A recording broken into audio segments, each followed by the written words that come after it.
Hello बच्चों, आज हम करेंगे सीक्वेंस एंड प्रोग्रेशन का end of chapter exercise part 2, जहां हम क्वेश्चन 11 से स्टार्ट करेंगे। क्वेश्चन में दिया हुआ है कि पहले तीन टर्म जो जीपी के हैं उनका टोटल 13/12 होता है और उनका प्रोडक्ट जो होता है -1 होता है। तो हमें आर फाइंड करना है और जीपी फाइंड करना है। तो let the first three terms are a oblique r, a and a r, and as per question a oblique r plus A r is equal to 13/12। ठीक है। और दूसरी अकॉर्डिंग टू क्वेश्चन इनका जो product है that is a r a and a r is equal to -1। ठीक है। R से आर कट जाएगा तो a cube is equal to -1 और a is equal to -1। So a की वैल्यू हमारी आ गई। तो यहाँ पे put the value of a की हम वैल्यू यहाँ पे रखेंगे तो ये -1/r हो जाएगा, -1 हो जाएगा और -ar हो जाएगा। और ये आपका 13/12। इनका आप एलसीएम ले लीजिए r, सो -1 -r, ये माइनस की जगह हमने यहाँ पे ar की जगह -r हो जाएगा, यहाँ पे -r², राइट। सो अब यहाँ पे एक सेकेंड, यहाँ पे r होगा और यहाँ पे नाउ यहाँ पे r² हो जाएगा is equal to 13/12। Now cross multiplication हो जाएगा, -12 -12r is equal to 13r। इसको एक तरफ ले लीजिए तो ये हो जाएगा आपका 12r² plus 13r plus 12r minus का ये प्लस हो जाएगा 12 is equal to 0, 12r² plus 25r and plus 12 is equal to 0। इसका मिड टर्म स्प्लिट करेंगे तो आपका हो जाएगा 12r² plus 16r plus 9r plus 12 is equal to 0। यहाँ पे आपका 4r आ जाएगा और आपका 3r प्लस 4, यहाँ पे भी आपका 3 आ जाएगा एंड देन आपका ये हो जाएगा 3r plus 4 is equal to 0।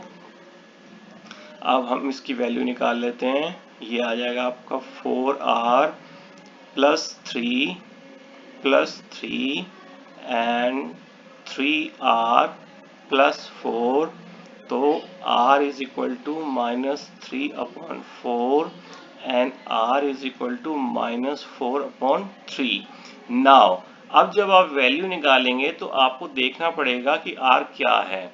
तो फर्स्ट हम मान लेते हैं, first r is equal to -3/4। तो हमारी फर्स्ट टर्म क्या हो जाएगी, फर्स्ट टर्म होती है a, तो हमारी फर्स्ट टर्म है a/r है हमारी first term. So -1 and r है -3/4, तो ये आपका हो जाएगा -1 multiplied by -4/3 is equal to 4/3। ये आपका फर्स्ट टर्म हो जाएगी। सेकंड हमारा a है और a हमारा -1 है, तो हमारी सेकंड टर्म क्या हो जाएगी, -1, राइट। और थर्ड हमारी टर्म है ar, तो a -1 मल्टीप्लाइड बाय हमारी r कितना है -3/4, तो ये हो जाएगा 3/4। So this is our GP, right. और r हमने ढूंढ लिया है। और अगर हम सेकंड में करते हैं कि secondly r is equal to, second जो हमारा ये आया है -4/3, तो ये a/r इज इक्वल टू कितना हो जाएगा, -1/-4/3 और -1 मल्टीप्लाई बाय -3/4, तो ये हो जाएगा आपका 3/4। फर्स्ट टर्म ये हो जाएगी, सेकंड टर्म हमारा a ही है तो ये -1 हो जाएगा तो ये -1 ही रहेगा, सेकंड टर्म यही रहेगी। थर्ड हमारा ए आर है, सो ए हमारा -1 है और आर हमने -4/3 लिया है, तो ये प्लस का 4/3 हो जाएगा। सो दिस इज इट, ये हमारी जीपी हो जाएगी 11th क्वेश्चन में। ठीक है, now the next question is question number 12। Question number 12 में हमें क्या दिया हुआ है? क्वेश्चन नंबर 12 में ये कहता है कि हमारे if 4th, 10th and 16th terms of a GP are x, y, z respectively, prove that x, y, z are in GP। ठीक है, सो हमारी जो टर्म होती है जीपी की जो टर्म होती है वो क्या होती है? जीपी इज इक्वल टू हमारा होता है a r and a are square. ठीक है, तो अब हम देखते हैं हमारी जो टर्म्स दी हुई हैं और इसको हम लिखते कैसे हैं? टर्म्स में t n is equal to a r n -1। अब हमारा जो फर्स्ट एक्स दिया हुआ है वो कौन सी टर्म दी हुई है? वो दिया हुआ फोर्थ टर्म, यानी कि T4 के हिसाब से हमारा कितना हो जाएगा? A r 4 -1 is equal to a r 3। और y हमें दिया हुआ है, y is equal to t, हमारे को 10 दिया हुआ है, T10 इज इक्वल टू ये कितना हो जाएगा? A r 10 -1 is equal to a r 9। और z हमें दिया हुआ है 16 टर्म, तो ये कितना हो जाएगा? A r 16 -1 is equal to a r 15। Now there is a rule to be the terms of GP. Now we know that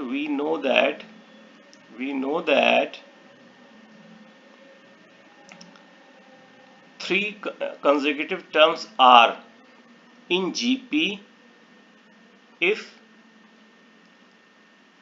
your middle term square is equal to multiplication of preceding and successive term, यानी कि x और y, यानी कि हमारा जो बीच की terms है उसका स्क्वायर बराबर होगा प्रीसीडिंग और सक्सेसिव टर्म के प्रोडक्ट के बराबर, तो वो जीपी में होगा। तो लेट्स चेक इट, चेक करते हैं। ठीक है, तो हमारा वाई स्क्वायर कितना होता है? इज इक्वल टू वाई हमारी टर्म है ये ए आर 9, इसका स्क्वायर करना है हमें, तो ये कितना हो जाएगा? A square plus R 18 first. Second हमारा x मल्टीप्लाई बाई z। ठीक है, x मल्टीप्लाई बाई, यहाँ भी मैंने गलत लिख दिया, यहाँ पे भी z आएगा। ठीक है, यहाँ पे भी g आएगा xz, और यहाँ पे भी आपका z आएगा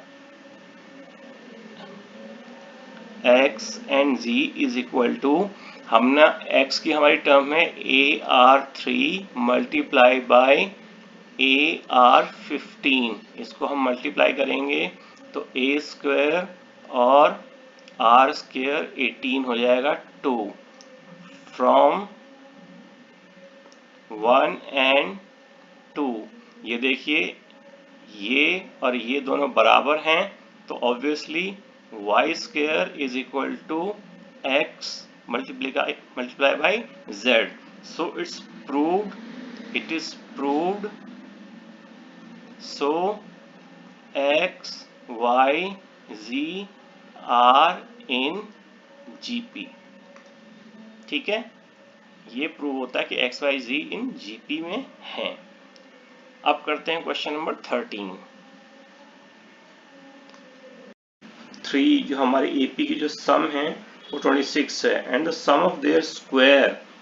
चलिए जी, लेट, ये कहता है कि पहले 3 टर्म है उनका जो प्लस है वो 24 होता है, और उनका जो सम का, उनका जो स्क्वायर होता है, स्क्वायर का जो सम होता है वो 364 होता है। ठीक है, तो find out the terms of the GP. चलिए जी, फर्स्ट हम मान लेते हैं लेट 3 टर्म्स ऑफ GPR, मान लेते हैं हम यहाँ पे A है हमारा फर्स्ट टर्म। ठीक है, दूसरा ए आर है और तीसरा ए आर स्क्वायर है। ठीक है जी, ये इन्होंने कहा है। चलिए, first as per this question जो फर्स्ट कंडीशन है, ये कहते हैं इनका जो सम है, ठीक है, the sum of first three geometric terms, यानी कि A plus A R plus A R square is equal to which is given 26 दिया हुआ है। ठीक है, इसको हम थोड़ा सॉल्व कर लेते हैं। ए कॉमन आ जाएगा, a 1 plus r square is equal to 26, इसको हम मान लेते हैं 1। नाउ अब इन्होंने दूसरी कंडीशन दी हुई है कि इनका अगर हम स्क्वायर करें और उनका सम कर दें तो ए का स्क्वायर कितना हो जाएगा, A square plus A square R square, और ए आर स्क्वायर का क्या हो जाएगा, A square plus are 4, right. इनका जो सम होता है वो 364 होता है। चलिए जी, 364 कर लिया। यहाँ पे भी हमारा ए स्क्वायर जो है कॉमन आ रहा है, तो यहाँ पे 1 हो गया प्लस आर स्क्वायर हो गया प्लस आर 4 हो गया, ये बराबर है 360 के। ठीक है, अब further 1 plus r square plus are 4 को हम फर्दर डिवाइड कर सकते हैं। इसको हम लिख सकते हैं ए स्क्वायर, अगर आपने पिछली क्लासेस में पढ़ा हो पॉलिनोमियल्स, तो इसमें इसको हम कैसे लिख सकते हैं, 1 प्लस आर स्क्वायर और दूसरा वाला 1 minus r plus r square is equal to 364। इस वाली टर्म्स को हम ऐसे भी लिख सकते हैं दो टर्म्स में। ठीक है, अब putting the value from equation 1 से हम वैल्यू रख लेते हैं। अब यहाँ पे क्या है, ए स्क्वायर, तो ए स्क्वायर रहेगा। अब ये देखिए, ये जो है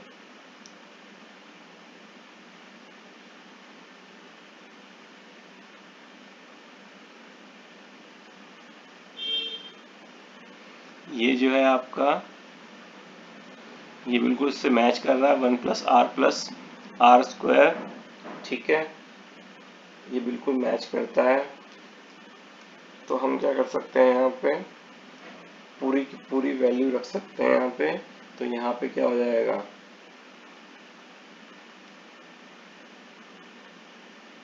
इसको हम अगर ऐसे कर लें तो ये हो जाएगा आपका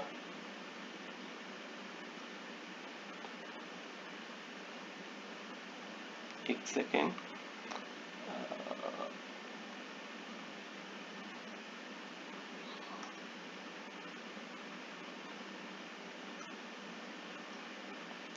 हाँ जी, इसको हम ऐसे रख सकते हैं, पुटिंग द वैल्यू फ्रॉम वो 26a, ठीक है, 26a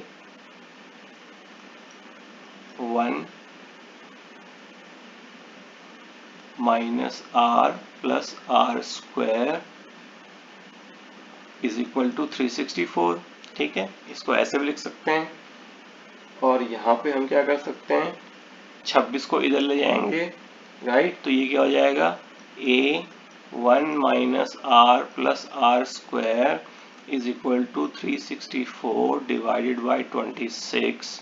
तो ये हो जाएगा a 1 minus r plus r square, 26 से जब हम इसको डिवाइड करेंगे तो ये आ जाएगा आपका 14।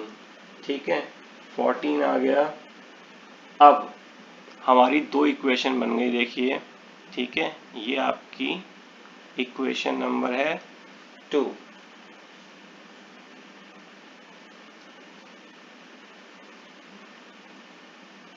अब देखिए, हमारी जो पहली इक्वेशन थी, अगर हम उसका वही ले लें तो क्या हो जाएगा, a प्लस ए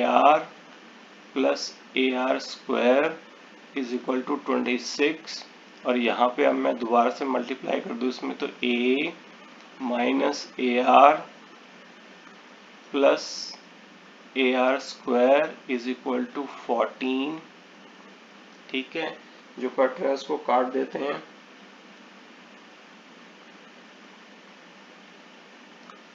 इसको ये प्लस हो जाएगा, ये माइनस और ये माइनस। ठीक है, ये आपका ये कट गया। ठीक है, ये कट गया तो आपका हो गया 2AR इज इक्वल टू 26 में से गए 12, तो आपका AR आ गया 12/2 इज इक्वल टू 6, और आपका R आपका आ जाएगा, यहाँ से A आपका आ जाएगा A is equal to 6/R। ये लीजिए आपका A आ गया। ठीक है, अब हम क्या कर सकते हैं, putting the value of A,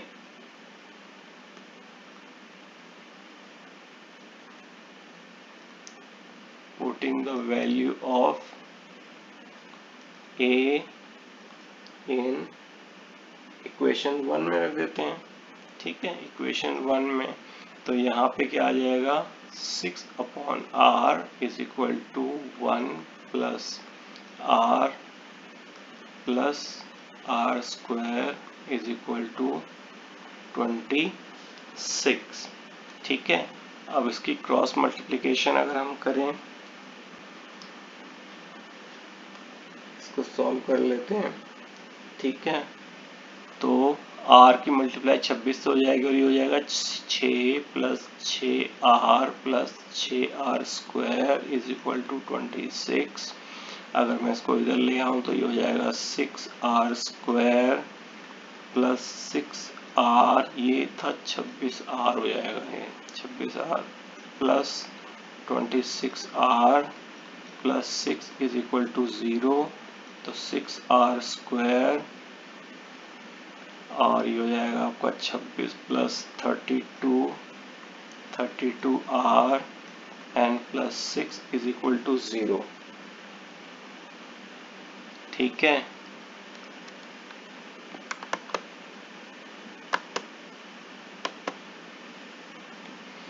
अब हम इसे क्या करते हैं, डिवाइड बाय 2 से कर लेते हैं। इसको डिवाइड बाय 2 थोड़ा सा और सिंपल हो जाएगा, 3R square plus 16R plus 3 is equal to 0। ठीक है, 9 आनी चाहिए आपके,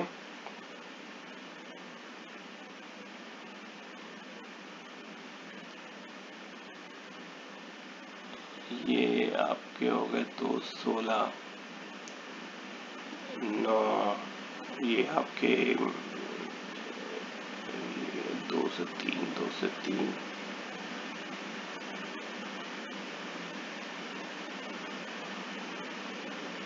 हमने कुछ गड़बड़ी करी है इसमें मल्टीप्लिकेशन में। 6 26R हो गया, ये 6R हो गया, ये 6R हो गया, ये 6R स्क्वायर हो गया, ये 26।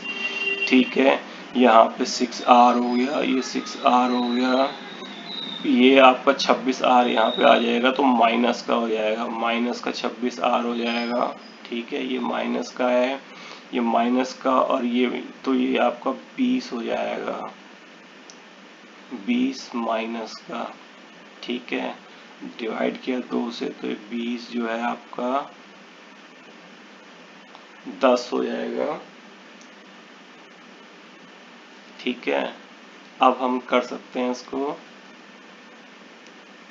3R square minus 9R minus R plus 3 is equal to 0।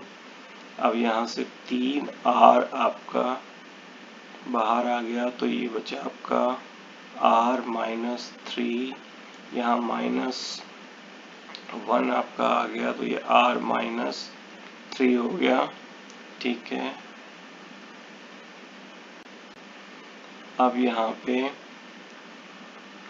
3R minus 1 और आपका R माइनस 3, सो आपका या तो R आ जाएगा, R इज इक्वल टू 1/3, और आपका R आ जाएगा 3।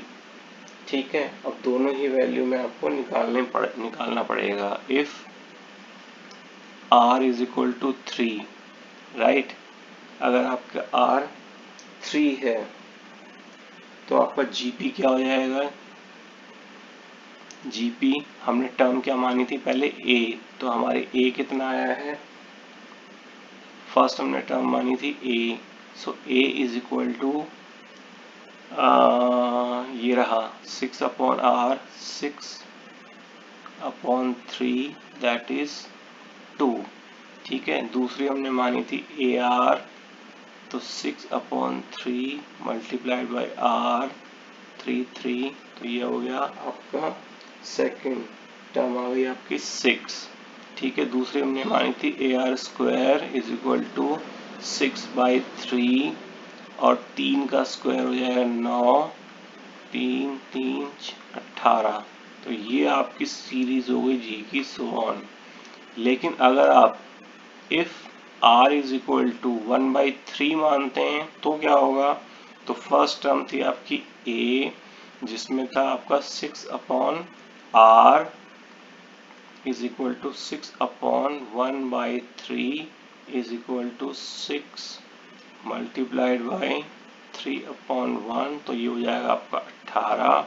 दूसरी थी आपकी AR, तो ये हो जाएगा आपका AR, A हमारा कितना आता है?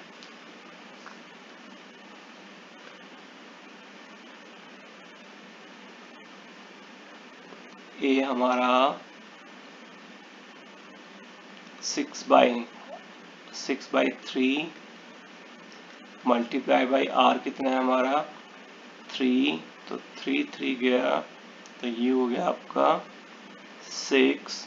तीसरा था हमारा R स्क्वायर, तो 6/3 R स्क्वायर कितना हो जाएगा आपका? 9, सॉरी 1/3, एक सेकेंड, ये यहाँ पे से गलत हो गया, 1/3 ले रहे हैं हम, 3 नहीं ले रहे हैं।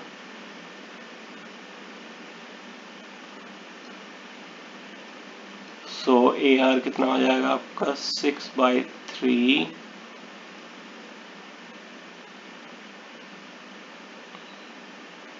6/3 हमारा A था, मल्टीप्लाइड बाय 1/3, तो ये हो जाएगा आपका 6 अपॉन 9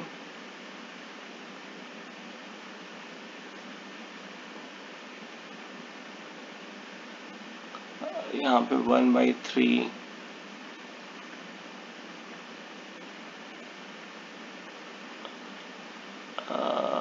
9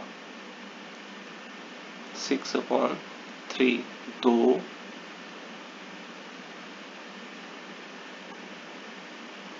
हाँ ठीक है, ये हो जाएगा आपका 6 अपॉन 3 मल्टीप्लाई बाई R, आपका R 1/3 है, तो ये हो जाएगा आपका 6/9, और फिर आपका AR स्क्वायर है, तो आपका A कितना है? A आपका है 6/R, 6/R, यहाँ पे हमने 6/R, एक सेकेंड,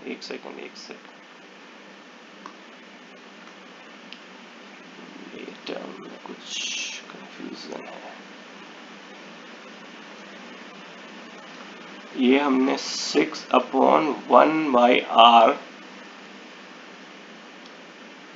पहले तो 1/R करना है और फिर मल्टीप्लाई बाय 1/3 करना है, इज इक्वल टू, ये आपका कितना हो गया? ये आपका उल्टा हो जाएगा, तो 18 डिवाइडेड बाय 1/3, ये आएगा 6। और तीसरा वाला आपका जो है AR स्क्वायर, A हमारा कितना था? 6/1/3 मल्टीप्लाई बाय R स्क्वायर हो जाएगा 1/9 इज इक्वल टू, ये हो जाएगा आपका 18 मल्टीप्लाई बाय 1/9, तो ये हो जाएगा आपका 2, ठीक है। सो this is your GP, simple है। यहाँ पे अगर आपने पहले जो माना है, पहले अगर 3 माना है तो जो भी आएगा उसका रेसिप्रोकल है। अगर 1/3 मानोगे तो ठीक उसका उल्टा आएगा। तो पहले इसका 2 आया तो इसका लास्ट में 2 आएगा, इसका बीच में 6 आया, बीच में 6 आएगा, इसका लास्ट में 18 आया तो उसका शुरू में 18 आएगा। ठीक है, सो दिस इज हाउ आपने सिर्फ क्वेश्चन को फॉलो किया। जो जो उन्होंने कहा कि प्लस में ये है और फिर उनका जो स्क्वायर है उसका प्लस करके आपने अमाउंट निकाल दिया है। ठीक है, बहुत आसान है क्वेश्चन, कुछ भी नहीं है। अब हम करते हैं क्वेश्चन नंबर 14।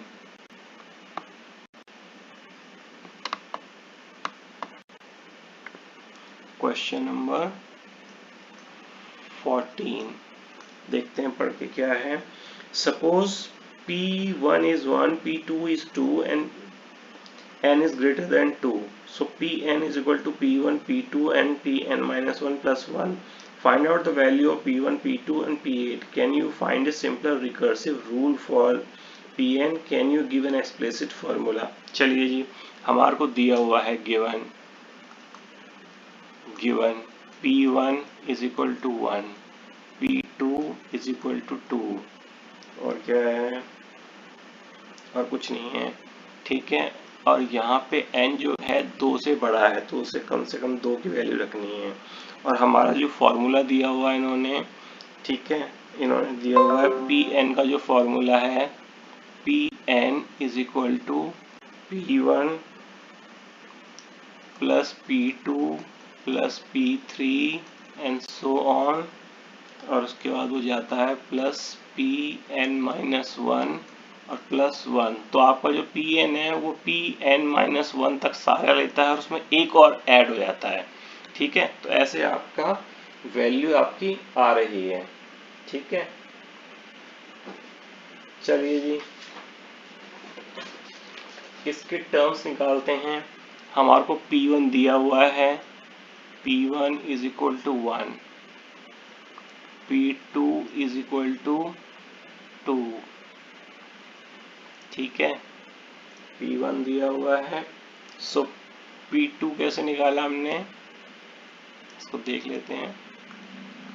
अब इसमें Pn कैसे है, Pn माइनस 1 प्लस 1, तो हमने P1 में एक ऐड कर दिया, that is 1 plus 1 is equal to 2 आ गया, ये लीजिए। अब P3 कैसे आएगा, P3 आएगा P1 प्लस P2, P3 से पहले P2 होता है, प्लस 1। तो P1 की वैल्यू 1 दी हुई है, P2 की वैल्यू 2 दी हुई है और उसमें 1 जोड़ दीजिए तो आपका आ जाएगा 4। ठीक है, इसी प्रकार से आप क्या करेंगे, P4 में क्या होगा, P1 plus P2 plus P3, ये Pn माइनस 1 हो गई 3 और इसमें 1 जोड़ दीजिए। सो 1 निकाला, 2 निकाला, 4 निकाला, फिर 1 ऐड कर दिया, तो ये 5 और 2 7 और 1 8, ये हो गया क्योंकि इसने फॉर्मूला दिया हुआ है ना Pn टर्म्स निकालने के लिए। सो P5 कितना हो जाएगा, P5 हो जाएगा P1 P2 P3 P4 n-1 हो गया और इसमें 1 जोड़ दिया। अभी तक हमने 1 2 4 8 और उसमें 1 जोड़ दीजिए, 9 4 13 2 15 और 1 16, तो आपका 16 आ गया। ठीक है, 3 4 3 7 8 7 15 और 1 16।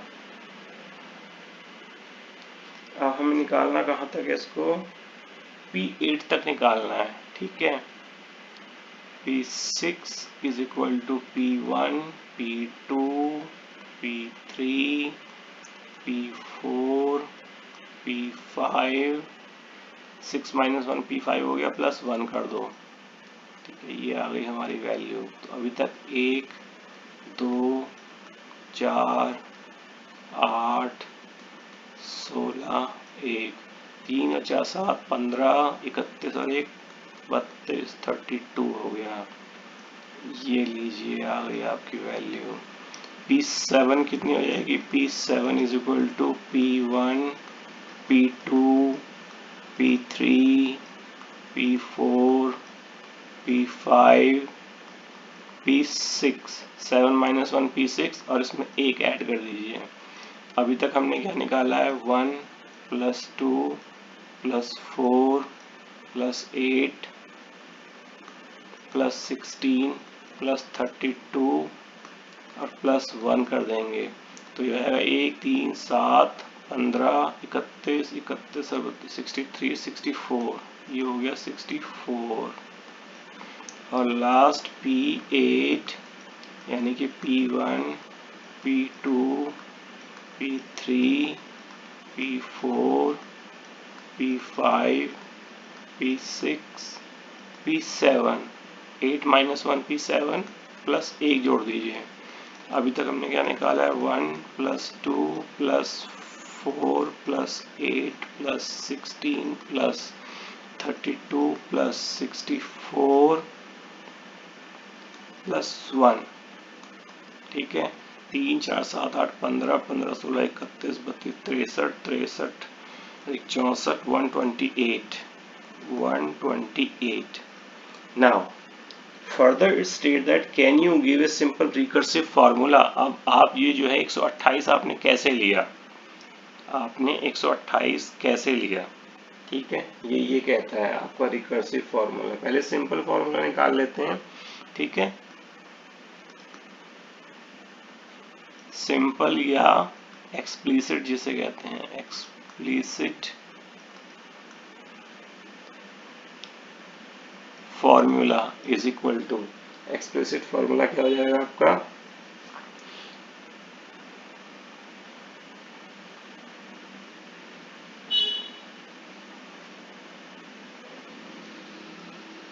2n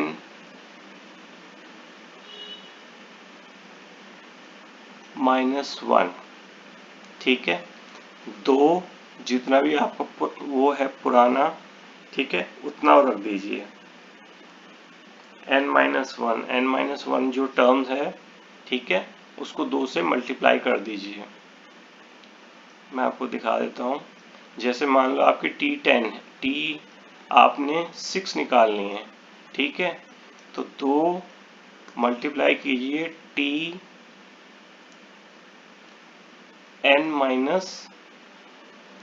1 से ठीक है 2 कितना है 2 और T n - 1 कितना हो गया 5 तो T5 की वैल्यू कितनी है 16 ठीक है 16 तो 32 हो गया आपका और ये देखिए T6 32 ही है ठीक है।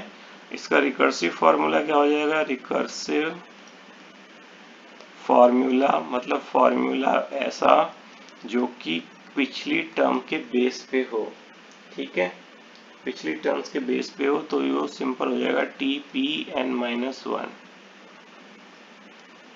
पिछली जो टर्म है उसको 2 से मल्टीप्लाई कर दीजिए आपका रिकर्सिव फार्मूला भी हो जाएगा। और यहाँ पे आप जो लिखेंगे ये वाला जो फार्मूला है ठीक है ये किसके लिए है n इज ग्रेटर देन और इक्वल टू 1 के लिए ठीक है। तो ये रिकर्सिव ये आपका सिंपल फार्मूला और ये आपका रिकर्सिव फार्मूला आपका हो जाएगा। चलिए जी the next question is question number 15 and the last one 15 आपका क्वेश्चन है पढ़ते हैं इसमें क्या है। ये कहता है suppose W1 is 1 W2 is 2 where n is greater than 2 and Wn is W1 W2 Wn minus 2 plus 2। थोड़ा सा डिफरेंट है क्वेश्चन गिवन है हमारे को W1 is 1 W2 is 2 जहां पे where n is greater than 2 2 से बड़ा होगा कम से कम 2 की वैल्यू रखनी पड़ेगी। और फर्दर क्या दिया हुआ है हमारे को अगर Wn निकालना है Wn निकालना है तो W1 plus W2 and so on plus Wn minus 2 plus 2 पिछली वाली में हमने देखा था Tn - 1 था और प्लस 1 था यहाँ पे Wn - 2 यानी कि पिछली से पिछली वाली तक हम लेंगे ठीक है और उसमें 2 जोड़ देंगे। सिंपल है बहुत ही सिंपल है बस थोड़ा सा उसमें थोड़ा सा रूल में चेंज कर दिया। चलो ना अब ये क्या कहता है further, do you recognise this sequence, क्या find the value of W1 W2 and W8 तक। W8 तक हमें वैल्यू निकालनी है और ये कौन सा फॉर्मूला है, चलिए जी करते हैं। W1 की हमें निकालने की जरूरत नहीं है, दिया हुआ है। W2 की हमें निकालने की जरूरत नहीं है, 2 दिया हुआ है, तो 2 वैल्यू हमारे को दी हुई है, ठीक है। W3 हमारे को निकालनी है, तो W3 का मतलब क्या होता है, W1, ठीक है। और इसमें क्या करेंगे हम, n माइनस W3 यानी कि n-2, तो कितना लेंगे, W1 प्लस 2, ठीक है। तो W1 कितना था हमारा 1 और 2 हम इसमें ऐड करेंगे तो ये कितना हो जाएगा 3। So this is how we are going to find the value. W3 आपका ये हो जाएगा। अब W4 इज नथिंग बट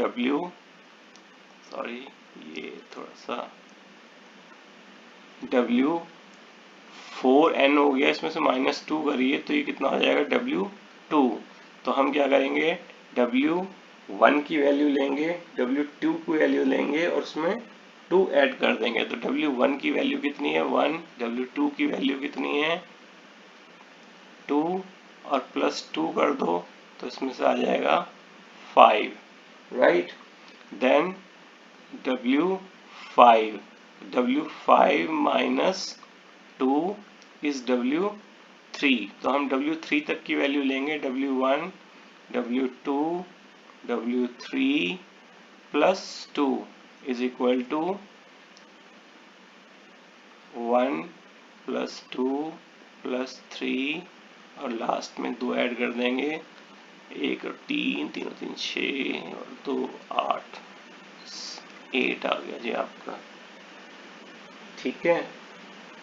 और फिर इसी के साथ W6 में W6 माइनस 2 यानी कि W4 आ गया, ठीक है। तो W ये दिया हुआ ना, WN तक लेंगे हम, ठीक है, WN-2 तक। तो WN माइनस यहाँ 6 है, 6 minus 2 is equal to W4। तो W1 की वैल्यू लेंगे, W1 W2 W3 W4 plus 2 कर देंगे, तो 1 2 3 5 और प्लस 2 कर देंगे तो ये हो जाएगा 3 और 3 6 5 11 और 2 13। ये लीजिए। W7 में क्या करेंगे हम, W7 में W7 माइनस 2 यानी कि W5, तो हम W1 W2 W3 W4 W5 तक लेंगे और प्लस 2 कर देंगे, यानी कि 1 प्लस 2 प्लस 3 प्लस 5 और W5 की कितनी है 8 प्लस 2, 8 और 10 5 15 3 18 20 और 21 21।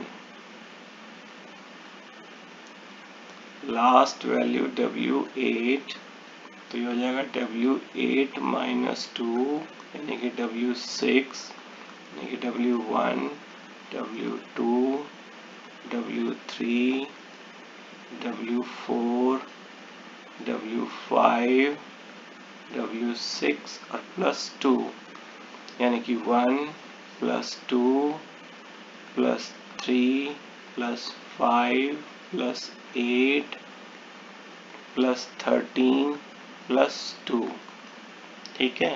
6 तक ही है ना, 13 13 और 2 15 15 और 8 23 23 में 28 और 3 31 2 33 और 1 34। आई होप सही है। 1 3 3 6 11 19 19 2 21 21 31 34 बिल्कुल सही है। ये आ गई आपकी वैल्यू फर्स्ट 10 टर्म्स की। अब ये क्या फर्दर कहता है कि क्या आप इसके लिए कोई सिंपल फॉर्मूला, क्या do you recognise this sequence and formula तो नहीं पूछा, लेकिन हम फिर भी फॉर्मूला बता देते हैं। एक्सप्लिसिट फॉर्मूला क्या हो जाएगा, एक्सप्लिसिट फॉर्मूला क्या है इसका, अगर आप ध्यान से देखो इसमें क्या है, अगर आपको टी एन आपको निकालना है, राइट, टी nth टर्म आपको निकालनी है, तो आपको क्या करना है, T1 Tn-1 प्लस Tn-2 इनको जोड़ देना है, ठीक है। पिछली वाली दो टर्म को अगर आप जोड़ देंगे तो तीसरी बन जाएगी। देखिए कैसे, मैं आपको बताता हूँ। इन दोनों टर्म को जोड़ा 3 आ गया, ये 3 आ गया। इन दोनों टर्म को जोड़ा 3 और 5 तो 8 आ गया। 8 और 5 को जोड़ा तो 13 आ गया।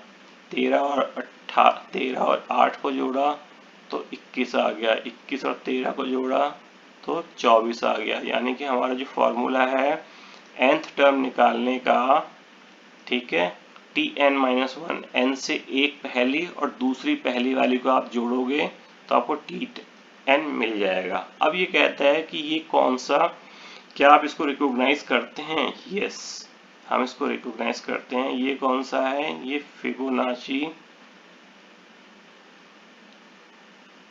फिबोनाची फॉर्मूला है, ठीक है। फिबोनाची फॉर्मूला है जो कि आपकी जो फॉरेन एक्सचेंज होती है, ठीक है, उसके लिए यूज होता है। जो हमारे रुपी डिनोमिनेशन होते हैं उसके लिए यूज होता है। तो फिबोनाची फॉर्मूला आप इसको याद कर सकते हैं। This the GP has been given as Fibonacci formula, which is used in foreign exchange as well as it is used in जब आप MBA वगैरह करेंगे then you will use it in stock exchange technical analysis के लिए भी, technical analysis के लिए Fibonacci analysis होता है, ठीक है। फिबोनाची रिट्रेसमेंट बोलते हैं इसको, वहाँ पे भी यूज होता है। बट आपकी 9th क्लास के लिए फिबोनाची फॉर्मूला है जो कि फॉरेन एक्सचेंज के लिए यूज होता है, ठीक है। Thank you very much, this class ends over here. जो भी अगर आपका कोई क्वेश्चन होता है you can mention that, I will definitely reply to you. Thank you.